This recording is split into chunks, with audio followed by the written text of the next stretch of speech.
So welcome all of you for the first session day 1 of GST Marathon Divya Jadi बूटी practice session. आइए आपको मैं सारा सम्स एक बार गो थ्रू करवाता हूँ। ये आपका बुक है, ये बुक का डिटेल्स आपको डिस्क्रिप्शन बॉक्स में, अगर आपको बुक अवेल करना है तो आप बुक अवेल कर सकते हो। ठीक है, so this is a short summary of how I have made this book, what is this book, what is the importance of this book, ये सब कुछ आप पढ़ लेना। Everything is written in the book. Jump करता हूँ straight away examination questions पे। Sir सबसे पहले अगर आप ध्यान दे रहे हैं, इस बुक के दो पार्ट्स है। पार्ट 1 है subjective type questions and part 2 है objective type questions. Objective type questions में जितने भी आपके एग्जामिनेशन में एमटीपीज, आरटीपीज, वर्कबुक और पास्ट टर्म पेपर्स और प्लस इंस्टीट्यूट मैथ में अगर कोई ऑब्जेक्टिव एमसीक्यूज है, including match the following, true false, every single thing which has come in your examination, everything is there in objective type questions। plus मैंने online MTP series, sample online MTP series जो दिसंबर 20 term में institute ने, CMA institute ने release किया था, उसको भी मैंने सेपरेटली यहाँ पे मॉक टेस्ट पेपर का एक पैटर्न डाल दिया है, क्वेश्चंस डाल दिया, उसका आंसर भी सॉल्व करके आपको दे दिया है।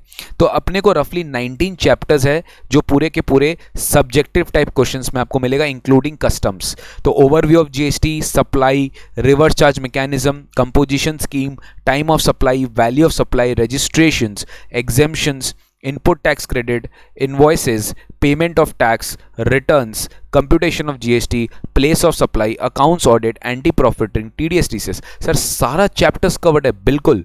TDS TCS, ई-वेबल और कस्टम्स, 50 पेज तो खाली कस्टम्स का ही है। कस्टम के सारे क्वेश्चंस इस मैट में कवर्ड है। ठीक है, तो सर आज का अपना टॉपिक क्या होने वाला है? आज का टॉपिक अपना ओवरव्यू ऑफ जीएसटी होगा, रिवर्स चार्ज मैकेनिज्म होगा और अगर टाइम मिला तो अपने सप्लाई को भी थोड़ा बहुत कवर करेंगे। ठीक है, तो चलिए जाहिर without wasting any time let's start. ये अपना बर्ड्स आई व्यू है। पिछले 4 टर्म में देखिए, दिसंबर 19 के बाद जून 20 में तो एग्जाम हुआ नहीं, दिसंबर 20 का भी क्योंकि ऑनलाइन एग्जाम हुआ है, इंस्टीट्यूट ने अभी तक मॉक टेस्ट पेपर रिलीज नहीं किया है। तो अगर institute mock test paper release नहीं किया तो उसका हम बर्ड्स आई व्यू एनालिसिस नहीं कर सकते। बट जहाँ तक स्टूडेंट के रिव्यू के हिसाब से, जो हमारे स्टूडेंट्स ने एग्जाम दिया पास्ट टर्म में, उनके रिव्यू के हिसाब से हमें ये पता चला कि ऑलमोस्ट जो मॉक टेस्ट पेपर का पैटर्न है, जो मॉडल टेस्ट पेपर का पैटर्न इंस्टीट्यूट ने रिलीज किया था, ऑलमोस्ट वैसे ही पैटर्न में, यानी 85 मार्क्स रफली आप समझ जाओ एमसीक्यू मॉडल में आएगा और बाकी 15 नंबर जो रहेंगे वो आपके शॉर्ट नोट्स टाइप क्वेश्चन रहेंगे, डिस्क्रिप्टिव टाइप क्वेश्चन रहेंगे। और आपको ऑप्शन मिलेगा, हर एक क्वेश्चन में एक डिस्क्रिप्टिव क्वेश्चन रहेगा और एक ऑब्जेक्टिव क्वेश्चन रहेगा। आप डिस्क्रिप्टिव भी अटेम्प्ट कर सकते हो, आप ऑब्जेक्टिव भी अटेम्प्ट कर सकते हो। तो ऑब्वियसली आप ऑब्जेक्टिव अटेम्प्ट करना कोशिश करोगे, आप डिस्क्रिप्टिव कम अटेम्प्ट करना कोशिश करो, बिकॉज वहाँ पे एक टाइपिंग का एक बहुत बड़ा एक पैटर्न है। फिर आप चाहे तो आंसर भी अपलोड कर सकते हो। तो why do you want to go in all this things? You will definitely go for objective type questions. ठीक है, thank you so much Sushmit. My Divya Jadi Booti is help me a lot for November 20 exam. Thank you so much, thank you very much. इसी के वजह से तो देखिए, आप लोग की वजह से, आप लोग के रिस्पांस की वजह से तो हम लोग ने फिर ये बुक को लॉन्च किया और फिर ये अपडेट किया और फिर ये आपके लिए एप्लीकेबल कर दिया फॉर कमिंग टर्म्स। ठीक है, तो चलो सर, एग्जाम हॉल स्ट्रैटेजी ये सब ऑलरेडी आपको जब बुक मिलेगा आप ऑलरेडी देख लेना, मैं डिस्कस नहीं कर रहा हूँ। मैं स्ट्रेट अवे आपके एग्जाम रिलेटेड क्वेश्चन में आ जाता हूँ। पार्ट 1 सब्जेक्टिव टाइप क्वेश्चन शुरू होता है। अब पहला सवाल है ओवरव्यू ऑफ जीएसटी का। देखिए मैं टर्म पढ़ूंगा नहीं, टर्म ऑलरेडी या लिखा रहेगा, आप देख लेना। मैं खाली क्वेश्चंस पे फोकस करूंगा और उसके डिस्कशन ऑफ आंसर्स पे फोकस करूंगा। State the advantage of GST. भर भर के एग्जामिनेशन में क्वेश्चन आ चुका है कि जीएसटी का क्या एडवांटेजेस है। ठीक है, जीएसटी का क्या एडवांटेजेस है। ठीक है, the advantages of GST: one nation one tax, removal of bundled indirect tax, cascading effect of tax, cascading effect, tax on tax का जो बर्डन है वो हट गया है, ease of doing business, lower cost of production, increasing demand will lead to increase supply, it will boost export and manufacturing activity. अब देखिए, अब क्योंकि आपका मॉक टेस्ट पेपर पूरा का पूरा पूरा एग्जामिनेशन एमसीक्यू मॉडल आ गया, तो ये सब सवाल का प्रोबेबिलिटी नहीं है, बट फिर भी शॉर्ट नोट्स में आपसे पूछ लेगा कि बताओ जीएसटी का क्या एडवांटेजेस है। तो देखिए ये सब ऑलरेडी लिखे हुए हैं, आप प्लीज खुद से देख लीजिएगा। Good, that's a good question। Zero rated supply, what do you mean by zero rated supply? Zero rated supply GST के लैंग्वेज में, अगर जीएसटी एक्ट को मैं सेपरेटली रीड करूं तो आईजीएसटी एक्ट में जीरो रेटेड सप्लाई का डेफिनेशन दिया हुआ है, जो बोलता है कि अगर अपने कोई एक्सपोर्ट करते हैं गुड्स या सर्विसेज का इंडिया के बाहर, तो उसको अपने जीरो रेटेड सप्लाई मानते हैं, उसको अपने एग्जेम्प्ट सप्लाई नहीं बोलते, अपने क्या बोलते हैं? Zero rated supply.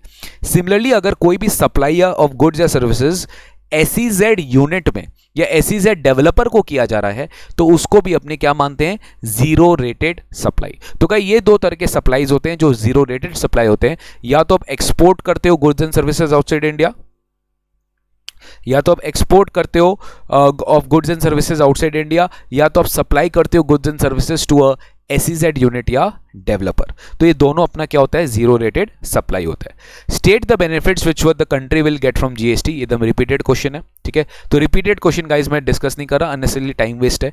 Removal, cascading effect, bundle indirect taxes, एक कितने सारे इनडायरेक्ट टैक्सेस लगा करता था, ऑलमोस्ट 17 तरह के इनडायरेक्ट टैक्सेस को अकेला ये सब्ज्यूम कर लिया है GST।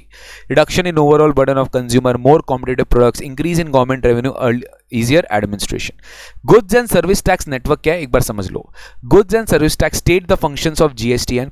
Goods and service tax network basically वो कंपनी है गाइस, एक कंपनी है जो एक ऑब्जेक्टिव के लिए इनकॉर्पोरेट किया गया है, और इसका काम है कि जितने भी IT नीड्स है, IT इंफ्रास्ट्रक्चर नीड्स है एक GST सिस्टम को इंप्लीमेंट करने के लिए, उसका ये फंक्शन है कि goods and service tax network, अब जैसे GST की रिटर्न फाइलिंग होती है, GST की रजिस्ट्रेशन होती है, GST का ऑनलाइन पेमेंट होता है, GST में सारे क्रेडिट्स आप बुक करते हो, आप इलेक्ट्रॉनिक इन्वॉइस रेस करते हो, ये सब कुछ IT एनेबल्ड इंफ्रास्ट्रक्चर एक GST की वेबसाइट में होती है जिसका नाम है gst.gov.in। उनको मैनेज कौन करता है, उनको मैनेज करने वाला कंपनी है goods and service tax network.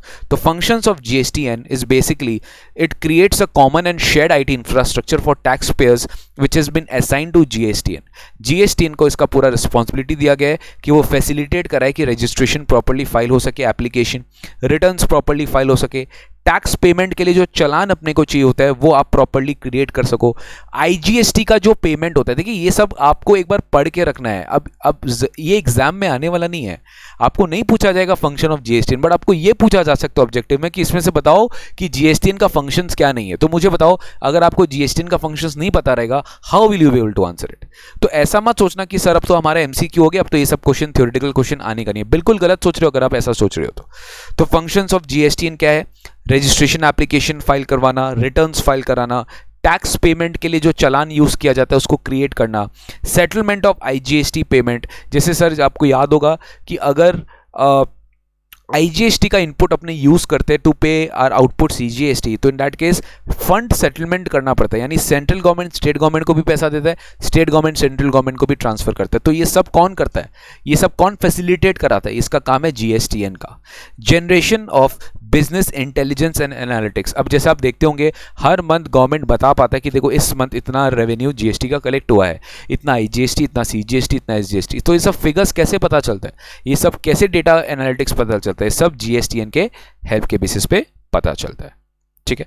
What do you mean by GST council? As you all know, article number 279 of the Constitution of India has empowered formation of GST council by the president of India.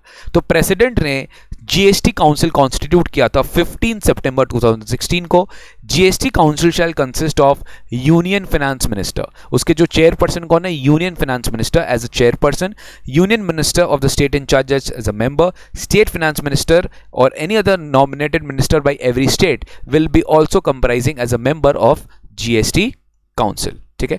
अगर आपको ये सारे books चाहिए, बार students मेरे को chat box में पूछ रहे हैं कि सर इसका बुक कैसे हम ले सकते हैं, तो डिस्क्रिप्शन बॉक्स में, इस वीडियो के डिस्क्रिप्शन बॉक्स में इसका लिंक ऑलरेडी दिया हुआ है। अगर आप चाहे तो both hard copy soft copy दोनों फॉर्मेट में अवेलेबल है, जिस भी फॉर्मेट में चाहिए इमीडिएटली अपना कॉपी बुक कर लीजिए and definitely you can get all these notes at your doorstep और at your mobile. Guiding principle of the GST council.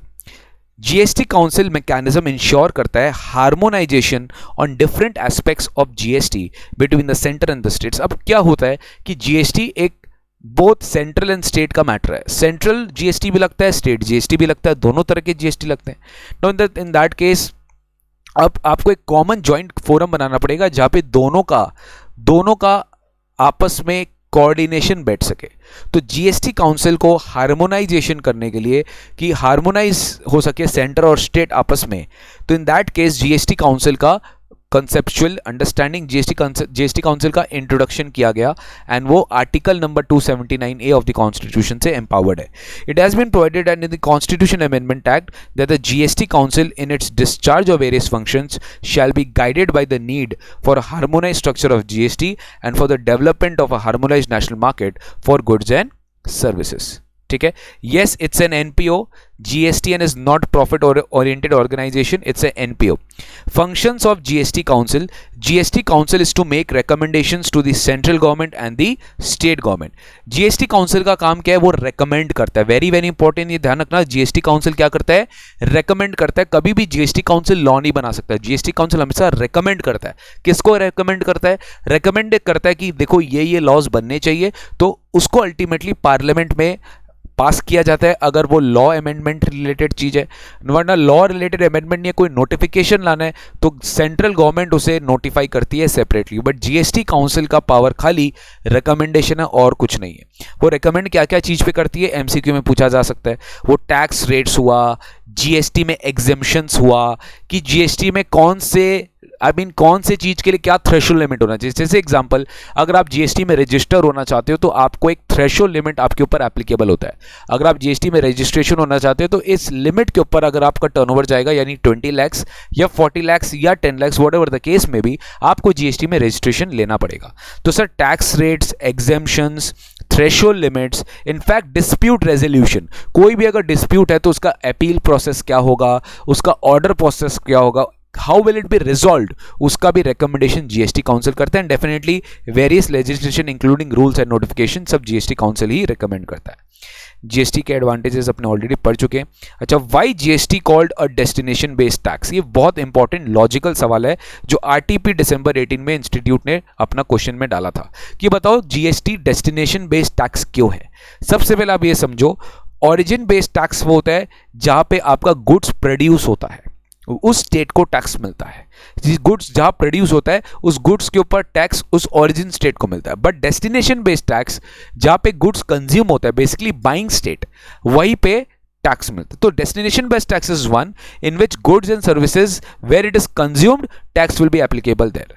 तो in destination based tax zero tax is applicable on exports. अब क्या होता है, जब अपने goods मान लीजिए एक्सपोर्ट करते हैं, तो देखिए एक्सपोर्ट को चीपर बनाना, एक्सपोर्ट को कॉम्पिटिटिव बनाना ही ग्लोबली इंडिया के फेवर में रहेगा. बिकॉज अगर हम एक्सपोर्ट को, अगर हम ग्लोबलाइजेशन में गाइज, अगर ग्लोबली हम अगर बड़े एक्सपोर्टर बन गए ना, तो हमारा इकोनॉमी बहुत ज्यादा हेवीली डेवलप्ड होगा. And that is the objective in future growth, कि एक्सपोर्टर अच्छा बनो, इंपोर्टर नहीं. एक्सपोर्टर में क्या, बाकी इकोनॉमीज, बाकी कंट्रीज आप पे डिपेंडेंट होंगे. इंपोर्टर में आप बाकी कंट्रीज पे डिपेंडेंट होंगे. अब चाइना आज के डेट में सुपर पावर क्यों है? Because China is the biggest exporter in today's world. बहुत सारी कंट्रीज चाइना से इंपोर्ट करते हैं. और इंडिया क्या है, इंडिया इंपोर्ट भी करता है, एक्सपोर्ट भी करता है. तो इंडिया का दोनों मिक्स्ड है. ठीक है. So in this case Why it is a destination based tax? Because export पे टैक्स लगाना नहीं है. तो अगर अपने एक्सपोर्ट कर रहे हैं तो वहां टैक्स थोड़ी ना लगेगा, क्योंकि बाहर वाले जो गुड्स जा इंडिया के बाहर जा रहे हैं वहां टैक्स डेस्टिनेशन बेस्ड टैक्स इसलिए फॉलो किया जा रहा है क्योंकि टैक्स वहां नहीं लगना चाहिए जहां इंडिया के बाहर जा रहे हैं गुड्स. तो that is why. And imports are taxed on par. अब इंपोर्ट्स में क्या हो रहा है कि प्रोडक्शन भले इंडिया के बाहर हो रहा है, बट अब इंपोर्ट करो इंडिया में तो यहां पर कंज्यूम हो जा रहा है, तो टैक्स यहां पे क्या होगा, एक्रू होगा. तो SGST will accrue to the state where goods are ultimately consumed, services ultimately consumed. and इसी कारण से GST को भी destination based tax बनाया गया ताकि वो at par रहे with all the other principles of taxation. ठीक है. वेरी वेरी इंपॉर्टेंट, आरटीपी दिसंबर 18 में what do you mean by the term aggregate turnover. देखिए ये सब जो सेशंस में ले रहा हूं इसका खाली ऑब्जेक्टिव ये नहीं है कि आपको बस एग्जाम रिलेटेड सम्स करा दूं, थोड़ा सा एडिशनल भी जो मेजर टॉपिक्स है उसको भी अगर मैं कवर करा सकूंगा तो मैं सोचूंगा कि मैंने आपको एडिशनल एक्स्ट्रा भी करवाया है other than exam related topics. अब एग्रीगेट टर्नओवर है, कितना बार हम लोग ने रेगुलर क्लासेस में इसका मतलब अनगिनत टाइम इसको यूज किया. What do you mean bye aggregate turnover, what do you mean bye aggregate turnover. तो एग्रीगेट टर्नओवर गाइस एक बहुत बड़ा yardstick है to measure whether you are liable to be registered in GST or not. क्या आपको GST में registration लेने की रिक्वायरमेंट है कि आपको GST में रजिस्ट्रेशन लेने की रिक्वायरमेंट नहीं है. इस ये कैसे पता चलेगा, ये अपने को रजिस्ट्रेशन वाले एग्रीगेट टर्नओवर वाले पोर्शन से अपने को पता चलेगा कि आपको GST में रजिस्ट्रेशन लेना है कि नहीं लेना है. तो एग्रीगेट टर्नओवर मतलब क्या होता है, इन शॉर्ट आप समझो, जितने भी आपने आउटवर्ड सप्लाई किया, जितने भी आपने उसमें टैक्सेबल सप्लाई किया, जितने भी आपने एग्जेम सप्लाई किया, जितने भी आपने जीरो रेटेड सप्लाई किया, जितने भी आपने एक्सपोर्ट किया, everything will be included in your aggregate turnover. चाहे उस पर GST लगता हो चाहे GST नहीं लगता हो. लेकिन सोचिए जब आप सेल करते हो, सप्लाई करते हो, तो उसमें जीएसटी भी चार्ज होता है। तो ये बात आप ध्यान से समझना कि अगर आप सेल करते हो, सप्लाई करते हो, उसमें जीएसटी अगर चार्ज होता है तो जीएसटी आपके टर्नओवर का पार्ट नहीं बनेगा, वो आपके टर्नओवर से एक्सक्लूड हो जाएगा। प्लस मान लीजिए आप जो भी इनवर्ट सप्लाई रिसीव करते हो, मतलब जो परचेज करते हो जिसमें आप खुद टैक्स देते हो, जैसे रिवर्स चार्ज में टैक्स लायबिलिटी हमारे ऊपर ही आता है। रिवर्स चार्ज में टैक्स लायबिलिटी हमारे ऊपर ही आता है कि जो इनवर्ट सप्लाई अपने रिसीव करते हो उस पर लायबिलिटी भी हमारा ही रहता है। तो इसका यह मतलब है क्या कि अगर कोई टर्नओवर पे लायबिलिटी हमारा है तो वो aggregate turnover? Answer is no. तो आपकी जो रिवर्स चार्ज सप्लाईज है जो आप रिसीव कर रहे हो वो आपका एग्रीगेट टर्नओवर नहीं है, ठीक है। प्लस एक कॉन्सेप्ट आपको डिस्टिंक्ट पर्संस का भी पढ़ाया गया था, right? If you remember registration chapter में अपने कॉन्सेप्ट पढ़ते हैं डिस्टिंक्ट पर्संस, कि अगर पूरे इंडिया में मान लीजिए एक स्टेट है, एक स्टेट में एक पर्सन है, उसी का ब्रांच, उसी का मान लो सिमिलर प्लेस ऑफ बिजनेस कोई दूसरे स्टेट में है, तो ये दोनों पता है जीएसटी में अलग अलग पर्सन माने जाएंगे बिकॉज ये दो स्टेट में है। तो इनफैक्ट ये जो पर्सन अपने ही ब्रांच को जो दूसरे स्टेट में अगर वहां पे भी सप्लाई करेगा ना, तो ये वाला वैल्यू भी एग्रीगेट टर्नओवर में आएगा। यानी सर जीएसटी का जो एग्रीगेट टर्नओवर है वो हमेशा ऑल इंडिया बेसिस पे अपने को चेक करना पड़ता है। आप समझे? देखिए मैं आपको रीड नहीं कराया, बट मैंने जो जो टॉपिक बोला है एवरीथिंग वही सब क्या है यहां पर इंक्लूडेड है। तो so we can say that aggregate turnover includes value of exported goods, exempted goods, जिसमें अच्छा exempt सप्लाई मतलब क्या होता है? exempt सप्लाई मतलब वो सप्लाई या तो उसमें नील रेट ऑफ टैक्स है, मतलब उस पर टैक्स रेट 0 है, या तो गवर्नमेंट ने उसको exempt करके रखा है अंडर अ नोटिफिकेशन, ठीक है। एग्जेम्पशन का चैप्टर आपको अलग से पढ़ाया जाएगा। और या तो वो एक नॉन टैक्सेबल सप्लाई है, एनटीएस। नॉन टैक्सेबल सप्लाई मतलब वो सप्लाई जिसमें टैक्स लेवी ही नहीं होता, वो सप्लाई जिसमें टैक्स लेवी नहीं होता वो एक नॉन टैक्सेबल है। जैसे petrol, diesel, alcoholic liquor for human consumption, इस पे ये नॉन टैक्सेबल है, इसमें जीएसटी की लेवी ही नहीं है। कलेक्शन तो दूर का बात, सर लेवी होना पड़ेगा ना टैक्स को, तभी तो उससे आप कलेक्ट कर पाओगे, तो लेवी ही नहीं है। तो ये 3 तरह का सप्लाई ऑल्दो एग्जेम्प्टेड है तो भी वो एग्रीगेट टर्नओवर में आ जाएगा, ठीक है। Okay, so this is done, ठीक है। ये सब अपने पढ़ चुके हैं। एग्रीगेट टर्नओवर में क्या क्या नहीं आएगा, सारे जीएसटी तरह के taxes, CGST, SGST, IGST, UTGST, GST compensation cess, ये सब कोई भी टैक्सेस इंक्लूड नहीं होता। Following are some important points कि जो एग्रीगेट टर्नओवर होता है वो पैन बेसिस पे कंप्यूट होता है। किसके बेसिस पे? पैन। यानी सर एक पर्सन का अगर पूरे ऑल इंडिया पे 4 जगह बिजनेस है तो डेफिनेटली उसका 4 जीएसटी नंबर होगा। डेफिनेटली चारों जीएसटी नंबर मिला के उसका एक सिंगल पैन में, आई रिपीट, उसका एक सिंगल पैन में 4 जीएसटी नंबर होगा। तो चारों जीएसटी नंबर एक सिंगल पैन से एसोसिएटेड होगा। तो वो जो आप एग्रीगेट टर्नओवर निकालेंगे वो चारों जीएसटी नंबर मिला के जो सिंगल पैन में एलोकेट हो रहा है वो चारों मिलाकर आपका एग्रीगेट टर्नओवर कैलकुलेट किया जाए, क्योंकि है अल्टीमेटली एक ही पर्सन का बिजनेस 4 स्टेट से किया जा रहा है, तो एग्रीगेट टर्नओवर भी ऑल इंडिया बेसिस पे होगा। एक पार्टनर और एक पार्टनरशिप फर्म का हमेशा डिफरेंट पैन नंबर होता है, तो उसका जीएसटी नंबर भी डिफरेंट होगा, वो दोनों एग्रीगेट नहीं किया जाएगा, ठीक है। बहुत अच्छा सवाल है, आरटीपी दिसंबर 18 में आया था। मैं इस पे थोड़ा सा स्ट्रेस देना चाहता हूं क्योंकि नॉर्मल केस में एमसीक्यू फॉर्मेट में भी आपको एक सवाल पूछा जा सकता है। Mister Bagchi, a retailer who keeps no inventories presents the following expected information for the year. Mister Bagchi एक रिटेलर है जो अपने पास कोई स्टॉक नहीं रखता, उसके पास ये सारे इंफॉर्मेशन है। वो गुड्स परचेज करता है 50 लाख का, जिसमें जीएसटी का रेट है 5%। ही परचेजेस गुड्स फॉर ₹50 लाख, जिसमें जीएसटी का रेट है 5%, ठीक है। वो सेल करता है at a fix selling price including all taxes 60 lakh. देखिए ध्यान से, ये इंक्लूडिंग टैक्सेस है, यानी 60 लाख में 5% जीएसटी भी जुड़ा हुआ है। 60 लाख में 5% जीएसटी भी जुड़ा हुआ है। अब आपको डिस्कस करना है weather he should opt for composition scheme if the composite tax is 1% of the turnover. Expenses of keeping detailed statutory records required under GST laws will be 1,20,000 per annum. Sir ये एक सवाल तो थोड़ा सा composition scheme का है। Composition scheme plus charge of GST दोनों ही तरह का मिक्सचर है, क्योंकि यहाँ पे आपको बेसिकली ये पूछा जा रहा है क्वेश्चन में कि बताओ कि क्या इससे कॉम्पोजिशन स्कीम ऑप्ट करना चाहिए कि इसे कॉम्पोजिशन स्कीम ऑप्ट नहीं करना चाहिए, आपको ये डिस्कस करना है। ठीक है, तो आपको बता दिया कि आप 50 लाख का गुड्स खरीदे 60 लाख में बेचे, दोनों में आपका इनपुट आउटपुट 5% लगा है। आपको बताना है whether issued of for composition scheme, अगर ये 1% फॉर टर्नओवर वाले स्कीम में जाता है, उसका रिकॉर्ड्स रखने का खर्चा है जीएसटी लॉ में 1,20,000, जो कि रिड्यूस हो जाएगा 45,000 में if the composition scheme is opted. Basically accounting records का कॉस्ट नॉर्मल स्कीम में अगर रहेगा तो 1,20,000 होगा, कंपोजिशन स्कीम में होगा तो 45,000 होगा, और जो अदर एक्सपेंसेस है वो तो फिक्स होगा दोनों के केस में 2 lakh per annum. Ultimately guys आपको ये निकालना है कि मेरे को किस में प्रॉफिट ज्यादा है, मैं कंपोजिशन स्कीम में ऑप्ट करूंगा तो उसमें प्रॉफिट ज्यादा है कि मैं रेगुलर स्कीम में ऑप्ट करूंगा तो उसमें मेरा प्रॉफिट ज्यादा है, मेरा प्रॉफिट किस में ज्यादा है ये मैं देखूंगा। ठीक है, तो cost to the ultimate consumer अपने समझेंगे। अब मेरा बात, पहले एक टेबल बनाया हुआ है उसको अपने समझते हैं। सबसे पहले आप सोचो नॉर्मल जीएसटी में अगर अपने जाते हैं कि अपने कॉम्पोजिशन में जाते हैं तो अपने को किस में फायदा है, नॉर्मल जीएसटी में जाते हैं कि अपने कॉम्पोजिशन में जाते हैं तो अपने को किस में ज्यादा है। तो देखो अगर अपने बात करते हैं परचेज का, तो देखो गाइस अगर अपने नॉर्मल जीएसटी में जाते हैं तो आपको 5% of 50 lakh that is 2.5 lakh का जो है, ये 2.5 लाख का आपको इनपुट मिल जाएगा, क्योंकि आपने नॉर्मल जीएसटी में गया, नॉर्मल स्कीम में आपको इनपुट मिल जाता है। बट आप अगर कॉम्पोजिशन स्कीम में जाओगे ना, आपको इसका इनपुट नहीं मिलेगा, तो आपका ये कॉस्ट में ऐड हो जाता है। 52,50,000 क्या है आपका, ये कॉस्ट में ऐड हो जाता है। अभी हम आईडीटी का प्रैक्टिस करा रहे हैं, डीटी का भी बहुत जल्द करेंगे, पहले आईडीटी में फोकस करिए, डीटी बाद में फोकस करिएगा।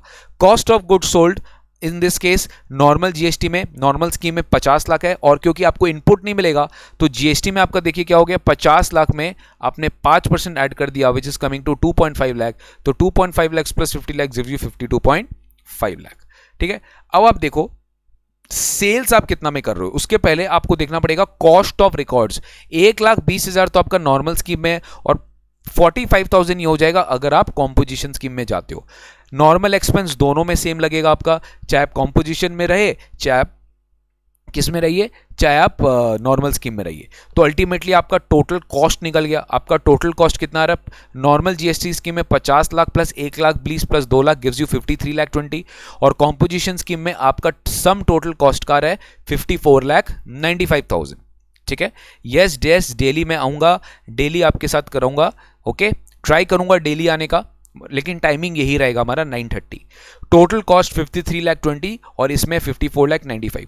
सेल्स बताइए, sales inclusive of all taxes, sales inclusive of all taxes sir 60 lakh में, मेरे को बहुत ध्यान से समझना, 60 लाख में अपने को 5% इंक्लूडेड है। ठीक है, तो 60 लाख में 5% ऑलरेडी इंक्लूडेड है, मतलब सर आपको निकालना पड़ेगा कि आपका सेल्स दोनों में क्या है 60 लाख। अब मुझे एक बात बताइए, इसमें अगर 5% जीएसटी है तो आप बैक कैलकुलेट करके क्या इसका आउटपुट जीएसटी नहीं निकाल सकते? अल्टीमेटली तो आपको वही निकालना है कि सर 60 में से अगर मेरा 105% टैक्स है तो मैं इंटू 5 में कर दूंगा तो I will be getting my output GST. तो 60 lakhs into 5 divided by 105 it will give me 2,85,714। तो ये मेरा क्या हो गया गाइस, ये मेरा आउटपुट जीएसटी हो गया। लेकिन अगर मैं कॉम्पोजिशन स्कीम में जाता हूं गाइस, तो कॉम्पोजिशन स्कीम में तो आपको पता है कि we never charge GST to our customers, तो वहां पे तो आपको 60 लाख के ऊपर 1% दैट इज 60,000 वहां पे आपको क्या देना पड़ेगा, आपका आउटपुट जीएसटी देना पड़ेगा। तो अब आप देखो कि आपका फाइनल सेल्स कितना है। आपने टोटल कॉस्ट निकाला, टोटल कॉस्ट कैसे निकाला, परचेज निकाला। अब अगर आप कॉम्पोजिशन स्कीम में गए तो आपको जीएसटी का क्रेडिट नहीं मिलेगा, तो आपका टोटल परचेज कॉस्ट बढ़ गया।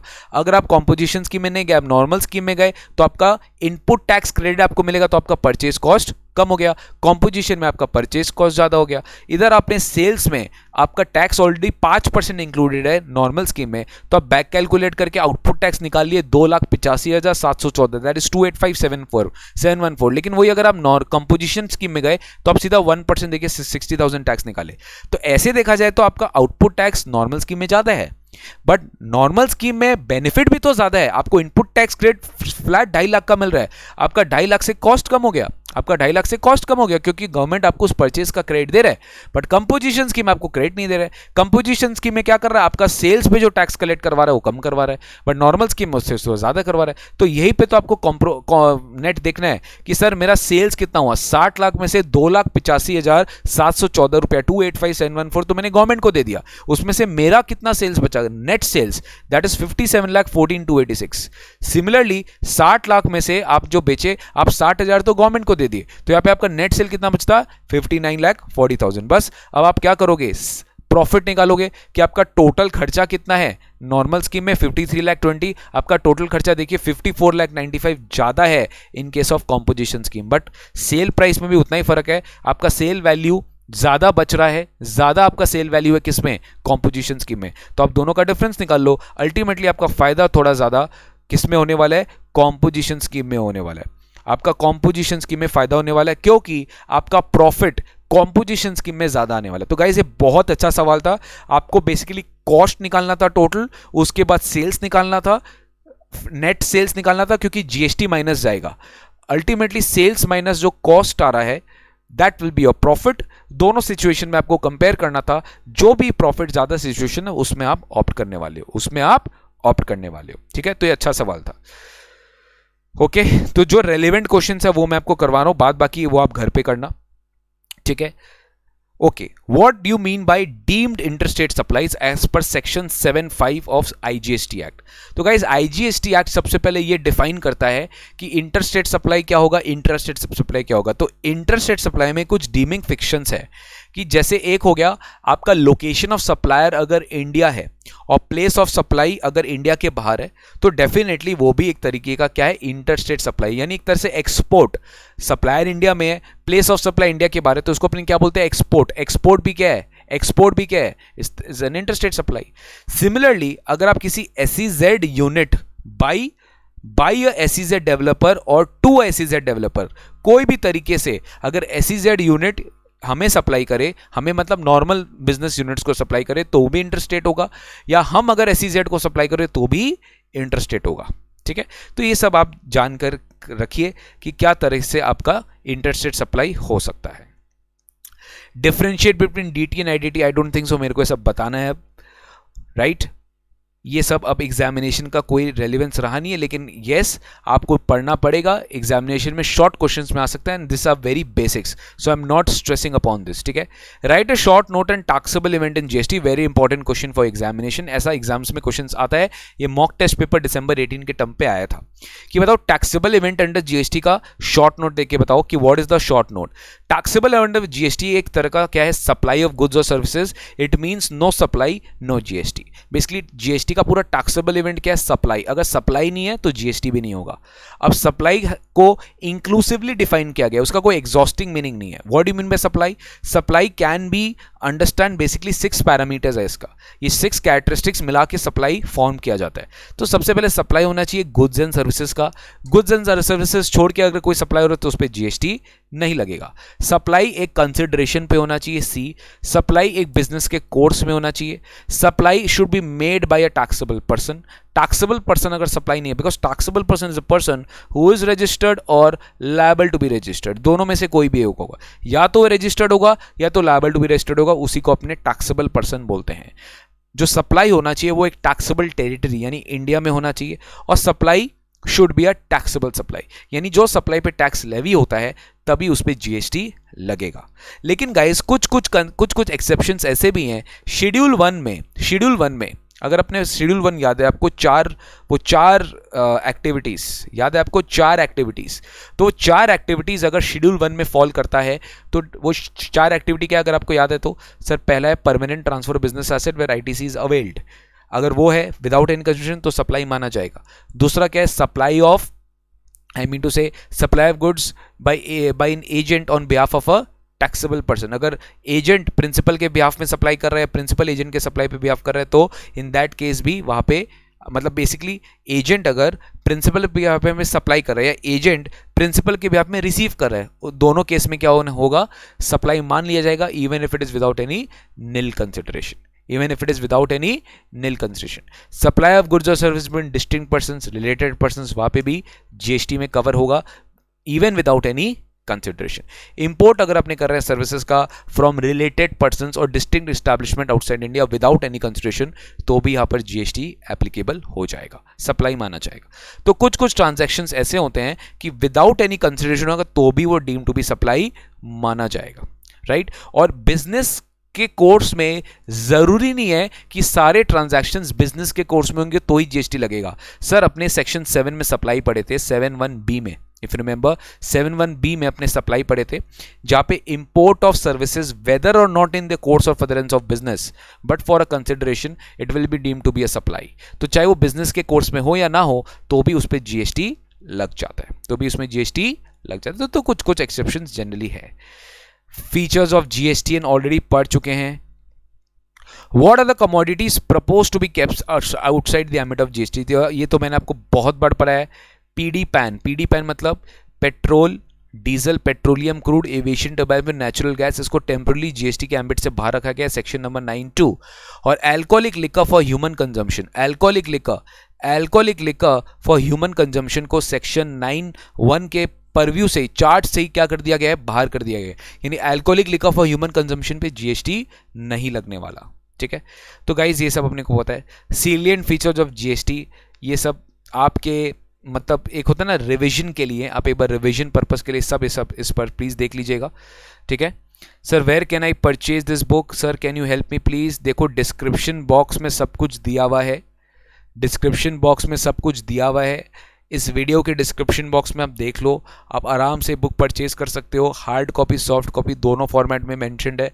आपको जिस भी फॉर्मेट में चाहिए आप जिस भी फॉर्मेट में ले लीजिए। हमारे वेबसाइट से आप बुक परचेज करोगे, आप लॉगिन करोगे, सब कुछ प्रोसेस गाइस आप जब जाओगे तो आपको समझ में आ जाएगा, ठीक है। So this is how we have to do it. What is meant by pure agent in GST? Pure agent अपने वैल्यू ऑफ सप्लाई में पढ़ेंगे, ठीक है। वैल्यू ऑफ सप्लाई जब आपके साथ डिस्कस किया जाएगा तब आपके अपने प्योर एजेंट का कॉन्सेप्ट वहां पे डिस्कस करेंगे, ठीक है, ओके।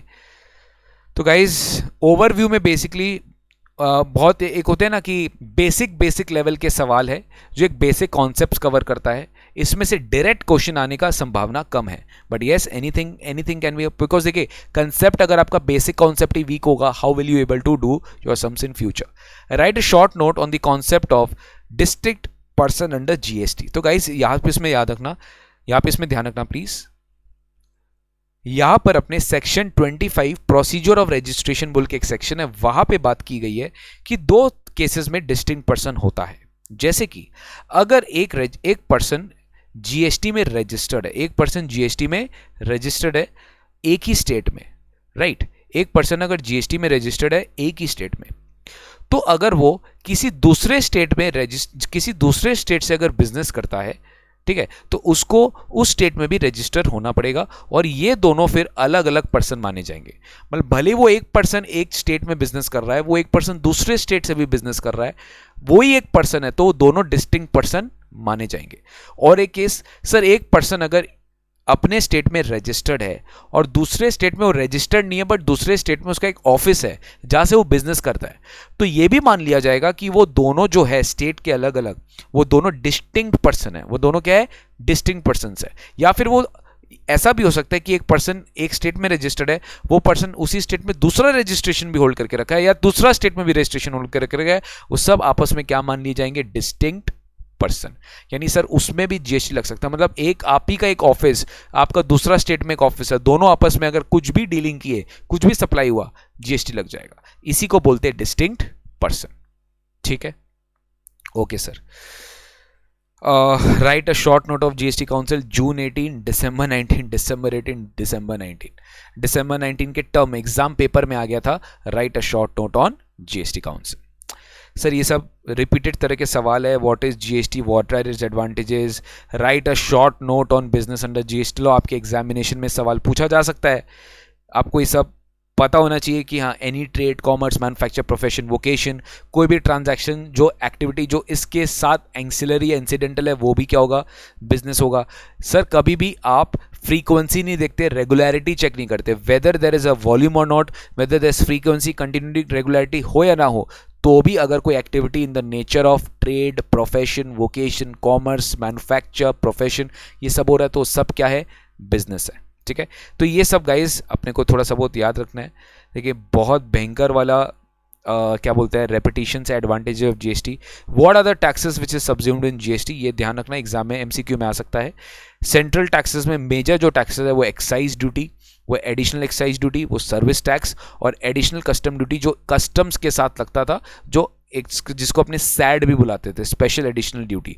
तो ये सब आपको नहीं मिलने वाला. आई मीन ये अब जीएसटी में सब्ज्यूम हो गया, अब ये नहीं लगेगा. स्टेट में जो सबसे बड़ा टैक्स था वो था सेल्स टैक्स या VAT, purchase tax, luxury tax, octroi and entry tax, ये सब क्या हो गया, अबॉलिश हो चुका है. ये सब क्या हो गया, अबॉलिश हो चुका है. ठीक है sir. Okay, so this is the end of overview of GST. अब मैं आपको एक बार फटाफट एक बार मैं कॉम्पोजिशन स्कीम में ले जाना चाहता हूँ. सप्लाई अपने आज डिस्कस नहीं करेंगे, सप्लाई अपने नेक्स्ट क्लास डिस्कस करेंगे, क्योंकि आज अपने एक बेसिक स्टार्ट किए, ओवरव्यू ऑफ जीएसटी चार्ज किए. ऑल्दो इससे एग्जामिनेशन रिलेटेड क्वेश्चंस कम है, बट कॉन्सेप्चुअली ये बहुत बड़ा चैप्टर है. अगर यही आपको समझ में नहीं आया तो आगे आपको कुछ भी समझ में नहीं आने वाला. सप्लाई अपने गाइस नेक्स्ट क्लास करेंगे. चलिए आज अपने कंपोजिशन ही रिवर्स चार्ज करते हैं. रिवर्स चार्ज क्या है, सेक्शन 9(3) एंड सेक्शन 9(4) वो अपने कर पढ़ते हैं, तो आपका क्लैरिटी आएगा, आपको कॉन्सेप्चुअली बहुत मजा आएगा करने में. देखो आरटीपी जून 2018 का सवाल है, रिवर्स चार्ज मैकेनिज्म का ही सवाल है. चलो एक बार चेक करते हैं. X limited is covered under, sir आपको पता है रिवर्स चार्ज सेक्शन 9(3) और 9(4) दो सेक्शन है रिवर्स चार्ज में. 9(3) 9(4 बोलता है, 9(3) बोलता है कि नोटिफाइड सप्लाईज पे आरसीएम लगेगा, जहां पे recipient will be liable to pay tax. कौन liable to pay tax, recipient will be liable to pay tax under section 9(3). But 9(4) में भी रेसिपिएंट देगा, पर 9(4) बोलता है कि अनरजिस्टर्ड सप्लायर अगर रजिस्टर्ड रेसिपिएंट को नोटिफाइड क्लास ऑफ सप्लाईज करता है तो रजिस्टर्ड पर्सन को ही जीएसटी देना पड़ेगा. यानी 9(4) is basically unregistered to registered, वो भी नोटिफाइड, और 9(3) इज ओनली नोटिफाइड सप्लाईज. ठीक है, तो दोनों में ये फर्क है दोनों रिवर्स चार्ज का ही एक इंपॉर्टेंट कॉन्सेप्ट.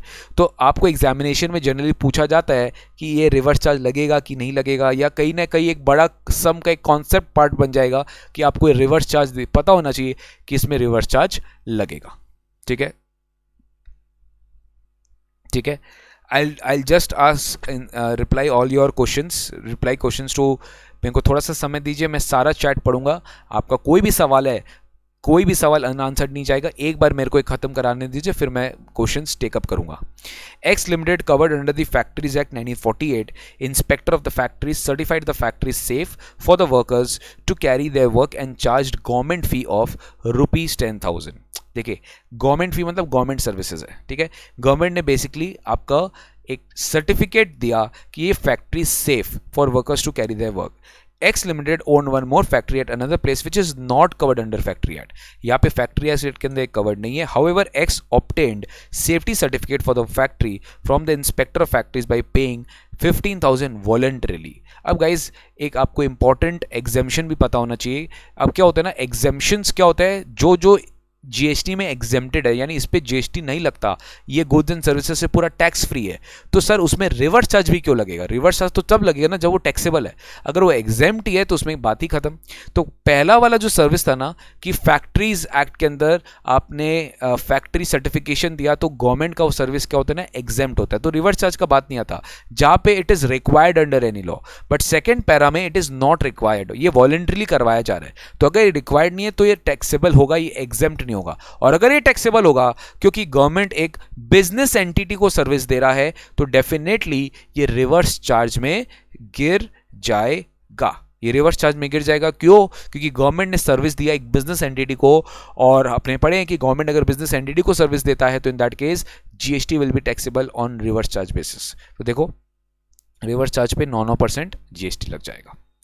नेक्स्ट, ए लिमिटेड बिकम्स, ये सब एग्जेम्पशन से कनेक्टेड है गाइस. सब ये जितने भी सर्विस मैं आपसे डिस्कस कर रहा हूँ ये सारा चैप्टर एग्जेम्पशन से कनेक्टेड है. अगर आपने अभी तक एग्जेम्पशंस नहीं पढ़ा है तो हो सकता है आपको ये समझ में नहीं आए, आपको आगे समझ में आ जाएगा जब आप एग्जेम्पशंस पढ़ोगे. ठीक है, ये भी एग्जेम्पशंस का है, तो जब आप एग्जेम्पशन करोगे तो आपको समझ में आ जाएगा. Let's do some different. हाँ देखो, mister Vel Murugan of Panruti Tamil Nadu, a farmer, sold raw cashew nuts produced in his farmland to Messrs Rajesh International of Chennai, a company registered under GST. Applicable rate है 5%, वैल्यू है 1 लाख, और राजेश इंटरनेशनल के पास ITC है 4000 का। एक तो आप बात याद रखिए, अगर रिवर्स चार्ज पे भी करना है आपको तो रिवर्स चार्ज लायबिलिटी हमेशा यू हैव टू पे in cash, you can not use your input tax credit. आप रिवर्स चार्ज को पे करने के लिए अपना एग्जिस्टिंग आईटीसी यूज नहीं कर सकते, ध्यान रखिएगा। आप रिवर्स चार्ज को पे करने के लिए आप अपना एग्जिस्टिंग आईटीसी यूज नहीं कर सकते, इस चीज का ध्यान रखिएगा। तो आपको ये समझना है कि सर इन दिस केस एक इंडिविजुअल कैशू नट्स अगर सप्लाई कर रहा है एक रजिस्टर्ड पर्सन इन जीएसटी, तो वहाँ पे जो रेसिपिएंट है उसको जीएसटी देना पड़ेगा। लेकिन यहाँ पे अपने को मान के चलना पड़ेगा कि जो वेलुमुरुगन है ये एक एग्रीकल्चरिस्ट है, क्योंकि आपको सेक्शन 9(3) में पढ़ाया गया था गुड्स के केस में कि अगर agriculturist raw cashew nuts registered person को सप्लाई कर रहा है तो रजिस्टर्ड पर्सन को जीएसटी देना पड़ेगा। तो in this as per this notification agriculturist अगर रजिस्टर्ड पर्सन को दे रहा है तो रजिस्टर्ड पर्सन जो परचेस कर रहा है उसको रिवर्स चार्ज देना पड़ेगा। Hence in this case messrs Rajesh international is liable to pay GST. ठीक है, लायबिलिटी कितना होगा सर? 1 लाख है, 5% रेट है तो 2.5% सीजीएसटी, 2.5% एसजीएसटी, 2500 सीजीएसटी, 2500 एसजीएसटी। तो डेफिनेटली आप यहाँ पर आपका जो इनपुट टैक्स क्रेडिट है ये आप यूज नहीं कर सकते। जो फाइनल है आपको पूरा का पूरा उसे पे करना पड़ेगा, बिकॉज ये रिवर्स चार्ज में लायबिलिटी आ गया है। अब देखो नेक्स्ट एमटीपी दिसंबर 19 का एक सवाल है, अच्छा सवाल है, बहुत अच्छा सवाल है। पूरा रिवर्स चार्ज का कॉन्सेप्ट इसमें रिवाइज हो जाएगा। Discuss under following situations who is liable to pay GST and take registration. Praveen owns a radio taxi, he provides a service in Kolkata through Ola. ठीक है। Navdeep owns a radio taxi and operates with Delhi based electronic commerce operator named time पे taxi. ठीक है। Ganpati is running a hotel in Mumbai and provide boarding and loading service through journey.com, a UK based website. Total turnover of Ganpati is 70 lakhs. यानी sir देखो, आप देखो ये हर एक अलग अलग ट्रांजैक्शन है और वहां पे आपको ये बताना पड़ेगा कि जीएसटी किसे देना है, who is liable to pay GST. तो देखो प्रवीण जब एक रेडियो टैक्सी ओन कर रहा है और वो सर्विस दे रहा है कोलकाता में थ्रू ओला। ओला क्या है? ई कॉमर्स ऑपरेटर। ओला क्या है? ई कॉमर्स ऑपरेटर। और हम पता है हमें कि अगर ओला एक ई कॉमर्स ऑपरेटर है तो डेफिनेटली ओला ई कॉमर्स ऑपरेटर है तो सेक्शन 9(5) में ओला को ही टैक्स देना पड़ेगा। Accommodation services, transportation of passenger services and housekeeping services, ये तीनों सर्विसेज में 9(5) लगता है और ओला को इस केस में ट्रांसपोर्टेशन ऑफ पैसेंजर सर्विस पे जीएसटी देना पड़ेगा। नहीं तो ओला अगर इंडिया में प्रेजेंट नहीं है तो उसका एजेंट को देना पड़ेगा, नहीं तो उसको एक अपॉइंट करना पड़ेगा person who will pay the tax on his behalf. तो Ola will be liable to pay GST. Next, Navdeep एक रेडियो टैक्सी ओन कर रखा है and operates with the Delhi based e commerce operator eco name time पे taxi. तो इसको इसमें भी टाइम पे टैक्सी को क्या करना पड़ेगा? जीएसटी में रजिस्ट्रेशन लेना पड़ेगा, वही लायबिलिटी पे करेगा। Ganpati is running a hotel in Mumbai and providing boarding and loading service through journey.com, a UK based website. ठीक है, ठीक है। Ganpati limited is running a hotel. Okay, एक सवाल आया हमारे पास प्रीवियस क्वेश्चन में, आईटीसी एडजस्टेड। एक बार चेक करते हैं। जीएसटी लायबिलिटी 5000, 5%, 1 लाख का, 2500 CGST, 2.5 lakh SGST. Rajesh International has ITC of IGST which shall be adjusted first with the CGST liability and balance remaining after adjustment shall be adjusted with SGST liability, hence net tax liability. Guys एक बार इसको थोड़ा सा आप ignore करना क्योंकि ये RCM liability है। RCM liability cash में ही देना पड़ेगा। आरसीएम लायबिलिटी कैश में देना पड़ेगा। हो सकता है इंस्टीट्यूट का सोल्यूशन है, इंस्टीट्यूट का उस समय सोल्यूशन था, हो सकता है उस समय जून 18 में नया नया आया था जीएसटी, तो हमें उस समय क्लैरिटी नहीं था। एक बार आप इसको इग्नोर कर देना, ठीक है। लास्ट लाइन कुछ नहीं होगा, टैक्सेस जो पे करना पड़ेगा वो पूरा 5000 रिवर्स चार्ज में ही पे करना पड़ेगा। Thank you so much Shefali for your valuable inputs. Ganpati is running a hotel in Mumbai and providing boarding and loading service through journey.com, a UK based website. Total turnover of the Ganpati 70 lakh. बहुत ध्यान से, गणपति एक company है, उसका turnover 70 lakh है। वो boarding and loading service दे रहा है एक journey.com के थ्रू। किसके थ्रू? journey.com में। तो डेफिनेटली इस केस में जो गणपति है वो ही जीएसटी पे करेगा क्योंकि अल्टीमेटली उसका एग्रीगेट टर्नओवर एक लिमिट से क्रॉस कर रहा है। TVM is a running hotel in Kolkata, providing boarding and loading service through journey.com, a UK based website. तो यहाँ पे देखिए टोटल टर्नओवर TVM का क्या है, 17 लाख। यानी जो होटल चला रहा है, जो सप्लाई कर रहा है सर, सप्लायर इज, यहाँ पे सप्लायर रजिस्टर्ड है तो इको टैक्स नहीं देगा, सप्लायर टैक्स देगा। बट यहाँ पर TVM लिमिटेड जो 17 लाख का टर्नओवर कर रहा है वो डेफिनेटली क्या देने वाला है, GST देने वाला है। क्या सर, वो तो लायबल ही नहीं है। तो इन दिस केस जो UK बेस्ड वेबसाइट है journey.com, उसको क्या करना पड़ेगा, उसको GST की लायबिलिटी देनी पड़ेगी। journey.com will be liable to pay GST.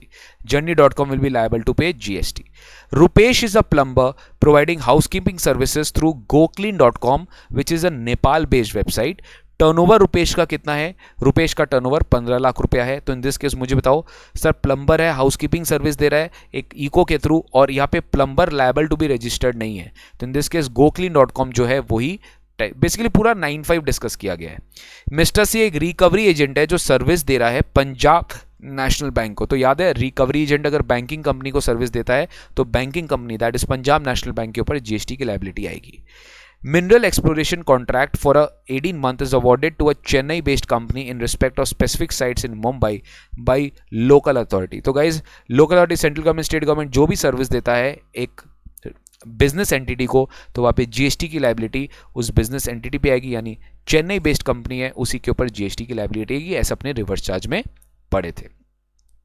Again MTP जून 18 में ये पूरा का पूरा एग्जेम्पशन से रिलेटेड है। गाइस, रिवर्स चार्ज और एग्जेम्पशन का बहुत ज़्यादा कनेक्शन है। जब आपको एग्जेम्पशन चैप्टर आप पढ़ोगे तो आपको याद आएगा कि हाँ, कुछ कुछ सर्विसेज में एग्जेम्पशन है तो उस पर कोई चार्ज नहीं है। अगर वो एग्जेम्पशन है तो उस पर GST लगने वाले नहीं है, वो पूरा का पूरा टैक्स क्या है, पूरा का पूरा वो टैक्स फ्री है, राइट। तो ये भी एक सम है। A contract which is awarded by Bombay Municipal Corporation for repair of a particular road to Messrs B Limited of Mumbai with terms and conditions that the entire work should be completed within 30 days. मतलब एक BMC ने contract दिया road का repair करने के लिए company को, ये टर्म्स के साथ कि 30 दिन में काम खत्म हो जाना चाहिए, लेकिन डिले हुआ 10 दिन में टू कंप्लीट द वर्क। तो BMC ने क्या किया, लिक्विडेटेड डैमेजेस चार्ज किया 1,20,000 का और कंपनी से रिकवर कर लिया लिक्विडेटेड डैमेजेस। इस पे एग्जेम्पशन में अपने को पढ़ाया गया है कि जो लिक्विडेटेड डैमेजेस रिकवर होता है for non performance of a contract, इसमें GST एग्जेम्प्ट है। अगर आप नहीं पढ़े तो आपको बाद में पढ़ा दिया जाएगा, एग्जेम्पशन चैप्टर जब चालू होगा आप देख लेना। यहाँ पे GST नहीं, लेकिन यहाँ पे बताइए क्या नॉन परफॉर्मेंस ऑफ कॉन्ट्रैक्ट है? नहीं सर, थोड़ा कॉन्ट्रैक्ट डिले हुआ है, कॉन्ट्रैक्ट तो परफॉर्म हुआ है बट डिले के कारण हुआ है। तो इसमें GST क्या हुआ, ये डेफिनेटली बताओ इसमें क्या पूछ रहा है, who is liable to pay GST and what amount. Sir, इस केस में रिवर्स चार्ज लगेगा, क्योंकि अल्टीमेटली लोकल अथॉरिटी ने एक सर्विस दिया that is tolerating a non performance of a contract, जो कि शेड्यूल 2 में deem to be supply of service है। आपको याद है शेड्यूल 2 में deem to be supply of service है कि टॉलरेट कर रहे हो एक non performance of a contract, तो उस पर GST की लायबिलिटी आ जाएगी सप्लाई ऑफ सर्विस। तो उसकी वजह से अगर आपको कोई कंसिडरेशन मिल रहा है तो in that case it will be in this case it will be taxable, क्योंकि रिवर्स चार्ज लगेगा और वो बी लिमिटेड के हाथ में GST की लायबिलिटी आने वाली है, because B limited is the person who is ultimately paying the tax. ठीक है, ओके। तो ये था हमारा रिवर्स चार्ज का सारा सवाल गाइस, रिवर्स चार्ज का सवाल। तो आज अपना सेशन यही अपने समाप्त करते हैं। ओवरव्यू ऑफ GST अपने खत्म किए, रिवर्स चार्ज अपने खत्म किए। काफ़ी मज़ा आया आज का सेशन में, 1 घंटा भी नहीं लगा। और अपने ऑल्दो आज का टॉपिक थोड़ा लाइट था, बहुत ज़्यादा हैवी नहीं था, तो अपने को एक बेसिक फंडा समझ में आ गया किस तरह का क्वेश्चन एग्जाम में आता है। I have already told you, और आपको वीडियो का टाइटल समझ में आ गया कि ये तरह का प्रैक्टिस सेशन है। ठीक है, ये रिवीजन क्लासेस नहीं है, मैराथन क्लासेस नहीं है, इस तरह का प्रैक्टिस सेशंस कि एग्जामिनेशन में जो क्वेश्चंस आए हुए हैं वो वही आपको मैं एक बार दिखा दे रहा हूँ। आपके एग्जामिनेशन में इनडायरेक्ट टैक्स से GST से क्या क्या सवाल आया है। आज का चैप्टर था चार्ज ऑफ GST, कल अपने पढ़ेंगे कॉम्पोजिशन स्कीम, सप्लाई। इस तरीके से अपना डेली एक सेशन अपने रात को 1 घंटा इसी टाइम पे इसी चैनल में आप रेगुलर सब्सक्राइब करके रखो। टैक्स रिलेटेड वीडियोस मैं अपने चैनल में डाल रहा हूँ, निकुंज गोयनका टैक्स मेंटर। प्लीज़ जाके अभी तुरंत उसको सब्सक्राइब कर लो, बेल आइकन दबा लो, भर भर के वीडियो आ रहा है। कल मैंने इनफैक्ट आज मैंने 4 वीडियो डाले उस चैनल में, आपको चारों वीडियो का मिल जाएगा अपडेट, और शायद कल भी 3-4 वीडियो आएगा। तो May 21 में जितने भी अमेंडमेंट्स एप्लीकेबल है उससे बहुत अच्छे अच्छे सम्स मैं प्रैक्टिस करवाया हूँ हर एक वीडियो पे जो अमेंडमेंट के ऊपर है। तो ज़रूर उसे देखना, आपको डेफिनेटली बहुत ज़्यादा कंफर्ट लेवल मिलने वाला, बहुत ज़्यादा सोल्यूशन हेल्पफुल मिलने वाला है। ये बुक के रिलेटेड सारे डिटेल्स इस वेबसाइट, इस डिस्क्रिप्शन बॉक्स के लिंक में है, वीडियो के डिस्क्रिप्शन बॉक्स में। Go and immediately purchase it if you want and if you find it useful. ठीक है, मैराथन कब स्टार्ट होगा? मैराथन स्टार्ट होगा जैसे हम वेट कर रहे हैं सीएमए इंटर का प्रीवियस टर्म का रिजल्ट आ जाए, ताकि वो बच्चे भी साथ में इनकॉर्पोरेट होके साथ में हम सबका मैराथन क्लासेस करवा पाए। बट पहले रेगुलर क्लासेस तो खत्म करिए आप लोग। अगर आप रेगुलर क्लासेस खत्म नहीं किए और आप मैराथन वेट कर रहे तो आप गलत कर रहे हैं। रेगुलर क्लासेस खत्म करें, उसके बाद ही आपको मैराथन क्लासेस काम का। और मैराथन क्लासेस तो यूट्यूब में रहेगा, कभी भी देख सकते हो। ठीक है, ओके। तो एक सवाल एक स्टूडेंट का आया था, शुभम प्रकाश गुप्ता का, sir I purchase car for personal purpose, okay, and then I sell after 2 years, then according to definition of business GST will be chargeable. बहुत अच्छा सवाल है आपका, बहुत अच्छा सवाल है। बट गाइज इसमें आज भी बहुत बड़ा डिबेटेबल है, पता है। इंस्टीट्यूट भी इस पर डिबेटेबल व्यू लेके चलता है, क्योंकि बिजनेस, देखिए क्या होता है, बिजनेस का डेफिनेशन ये चीज को नहीं मानता। बिजनेस बोलता है कि आपने एक ट्रांजैक्शन भी किया तो वो भी बिजनेस है, रेगुलरिटी नहीं माना जाएगा। लेकिन कहीं ना कहीं सब्सटेंस ओवर फॉर्म आपको चेक करना पड़ता है कि अगर कोई गाड़ी, अगर कोई गुड्स आप पर्सनल पर्पस के लिए यूज कर रहे थे और बाद में आप उसको बेच दिया, तो वो बिजनेस कोर्स का ट्रांजैक्शन नहीं है। आपको बस एक सिंपल चीज देखना है, क्या वो गाड़ी का बेचना, क्या आप अपने बुक्स में, क्या आप अपने बिजनेस में दिखाओगे? आप अपने बिजनेस में दिखाओगे। GST is a commercial transaction, GST is not a personal transaction. अगर आप उसको अपने बिजनेस एसेट में दिखा के रखो, अगर आप उसको बिजनेस में देखो तो वो आपका बिजनेस कोर्स में सेल हुआ है। लेकिन आप नहीं दिखा के रखो एज अ बिजनेस एसेट, आपका पर्सनल एसेट है, तो जीएसटी को इससे कोई लेन देन नहीं है। जीएसटी को इससे लेन देन है, तो इसमें जीएसटी आपका आंसर है, नहीं लगेगा।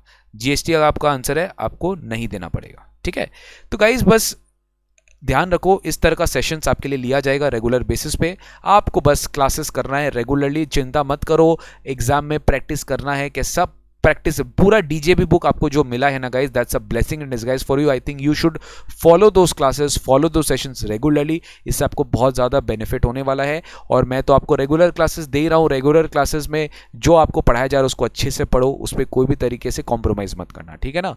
तो यही मेरे आपसे प्रार्थना रहेगी, ये मैं आपसे प्रेयर रहेगा, प्लीज़ उसको अच्छे से प्रैक्टिस करो, अच्छे से करो। और ये जो सेशंस मैं डेली ले रहा हूँ ना आपके लिए, वो आपके लिए बहुत हेल्पफुल होने वाला है। डीजीबी प्रैक्टिस सेशंस इसको अपने बोलते हैं, तो हर दिन में भी डेली तो ऑल्टरनेट तो लिया ही जाएगा, ऑल्टरनेट आपके लिए सेशंस होगा। तो बस चैनल को सब्सक्राइब करके रखो, इमीडिएटली जाओ बेल आइकन दबा के रखो। एसजीसी इंस्टीट्यूट का चैनल को भी सब्सक्राइब करो। भर भर के कॉस्ट, एफएम, ऑडिट का वीडियोस इतना आ रहा है, वो सब आपके लिए हेल्पफुल होने वाला है, बहुत ज़्यादा एग्जाम्स के लिए हेल्पफुल होने वाला है। ठीक है, तो do see that videos and thank you so much to for coming and joining us. Okay, जो भी मैराथन होगा, डीटी आईडीटी जो भी मैराथन होगा, it will be taking place very soon. एक बार रिजल्ट आ जाए, फिर अपने अप्रैल मंथ में I think marathon will be able to start. ठीक है, और मैराथन होगा भी तो 2 दिन में धमाक करके पूरा सिलेबस खत्म कर दिया जाएगा। तो डेफिनेटली वो बहुत ज़्यादा अपीलिंग होगा, बहुत ज़्यादा डिमांडिंग होगा एंड बहुत ज़्यादा हेल्पफुल भी होगा। बट उसके लिए आपको सबसे पहले अपना प्रिपरेशन खत्म करना पड़ेगा। ठीक है, viability gap funding, very good question. Viability gap funding क्या होता है कि जैसे जितने भी रीजनल कनेक्टिविटी स्कीम एयरपोर्ट्स होते हैं जो गवर्नमेंट नोटिफाई करके रखता है, आज उस पर्टिकुलर मतलब जो एयरलाइन ऑपरेटर्स होते हैं, जैसे स्पाइस जेट हो गया, जितने भी तरह के एयरलाइन ऑपरेटर्स हो गए, उनको गवर्नमेंट क्या करता है ना, अगर मान लीजिए उस लो कॉस्ट एरिया, देखिए रीजनल कनेक्टिविटी स्कीम मतलब वही सारे एयरपोर्ट्स आते हैं जो लोग छोटे एयरपोर्ट्स रहते हैं, बहुत ज़्यादा बड़े एयरपोर्ट्स नहीं रहते, बहुत ज़्यादा बड़ा क्राउड वहाँ जनरली आता नहीं है। ठीक है, तो छोटे छोटे सिटीज़ में भी, छोटे छोटे रीजन्स में ऑपरेट करने के लिए उन फ्लाइट्स का बहुत बड़ा फिक्स्ड कॉस्ट लगता है। आप एक फ्लाइट को मान लो एक जगह से दूसरा जगह ले जाने के लिए बहुत बड़ा कॉस्ट लगता है, बट वहाँ पे ज़्यादा रेवेन्यू नहीं आता। तो गवर्नमेंट क्या करता है, उनको एक फंड करता है जिसको अपने बोलते हैं VGF, viability gap funding, to operate in the low cost areas. तो जो वायबिलिटी गैप फंडिंग होता है वो डिफरेंस रहता है जो गवर्नमेंट बेसिकली कॉम्पनसेट करता है to apply in the areas of regional connectivity scheme airports. ठीक है, yes we'll do definitely for